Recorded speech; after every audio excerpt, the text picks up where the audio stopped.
नमस्कार। आज हम एक बेहद ही दर्दनाक और दिल दहला देने वाली खबर पर बात करने जा रहे हैं।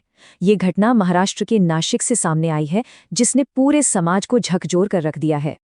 जी, ये खबर महाराष्ट्र के नाशिक जिले से है, जहां मालेगांव तालुका में एक 3 साल की मासूम बच्ची के साथ दरिंदगी के बाद उसकी बेरहमी से हत्या कर दी गई।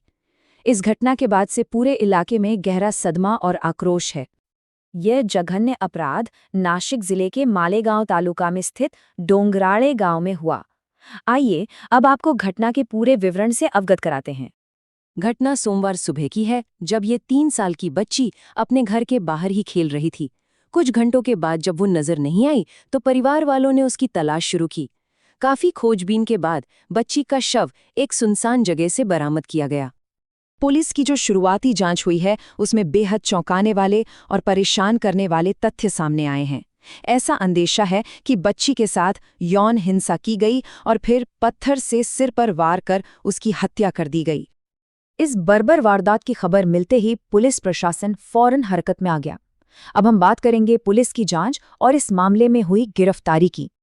पुलिस ने तेजी से कार्रवाई करते हुए इस मामले में विजय खैरनार नाम के एक स्थानीय व्यक्ति को गिरफ्तार कर लिया है। बताया जा रहा है कि आरोपी उसी गांव का रहने वाला है। पुलिस इस मामले में मकसद की भी पड़ताल कर रही है। शुरुआती जानकारी के मुताबिक आरोपी का कुछ महीने पहले बच्ची के पिता के साथ किसी बात को लेकर विवाद हुआ था। पुलिस इस कोण से भी जांच कर रही है कि कहीं ये अपराध उसी पुरानी रंजिश का नतीजा तो नहीं। इस भयावह घटना ने सिर्फ परिवार को ही नहीं, बल्कि पूरे समाज को अंदर तक हिलाकर रख दिया है। चलिए अब देखते हैं कि इस पर स्थानीय लोगों की क्या प्रतिक्रिया रही। जैसे ही ये खबर गांव में फैली, लोगों का गुस्सा फूट पड़ा। सैकड़ों की संख्या में ग्रामीण सड़कों पर उतर आए और उन्होंने मुख्य सड़क को जाम कर दिया। आक्रोशित लोगों ने शुरुआत में बच्ची का शव लेने से भी मना कर दिया। उनकी बस एक ही मांग है कि आरोपी को फांसी की सजा दी जाए। इस घटना पर राजनीतिक प्रतिक्रिया भी आई है। बीजेपी नेता चित्रा वाघ ने घटनास्थल का दौरा किया और इस अपराध की कड़ी निंदा की। उन्होंने कहा, ऐसी राक्षसी प्रवृत्ति की महाराष्ट्र में कोई जगह नहीं है।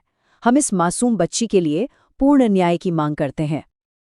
अब एक नज़र डालते हैं कि इस मामले में पुलिस और प्रशासन की तरफ से क्या आधिकारिक कानूनी कार्रवाई की जा रही है। आरोपी के खिलाफ हत्या के साथ साथ पीओएससीओ अधिनियम के तहत भी गंभीर धाराएं लगाई गई हैं। आपको बता दें कि यह एक बहुत ही सख्त कानून है, जो खास तौर पर बच्चों को यौन अपराधों से सुरक्षा देने के लिए बनाया गया है। अब इस जांच में अगले कदम बहुत अहम है। सबसे पहले पोस्टमार्टम रिपोर्ट का इंतजार है, जिससे मौत के सही कारण का पता चलेगा। दूसरा, पुलिस केस को मजबूत बनाने के लिए सभी जरूरी सबूत जुटा रही है। और तीसरा, प्रशासन ने भरोसा दिलाया है कि इस मामले को फास्ट ट्रैक कोर्ट में चलाया जाएगा, ताकि पीड़ित परिवार को जल्द से जल्द न्याय मिल सके। ये घटना महज एक अपराध नहीं है, बल्कि ये हमारे समाज के लिए एक बड़ी चेतावनी भी है। अंत में हम इसके व्यापक असर और इससे उठने वाले सवालों पर बात करेंगे। डुंगराले गांव की यह घटना एक बार फिर हमारे समाज में बच्चों की सुरक्षा को लेकर कई गंभीर सवाल खड़े करती है। ये हमें सोचने पर मजबूर करती है कि हमारे बच्चे अपने ही घरों और आस पड़ोस में आखिर कितने सुरक्षित हैं।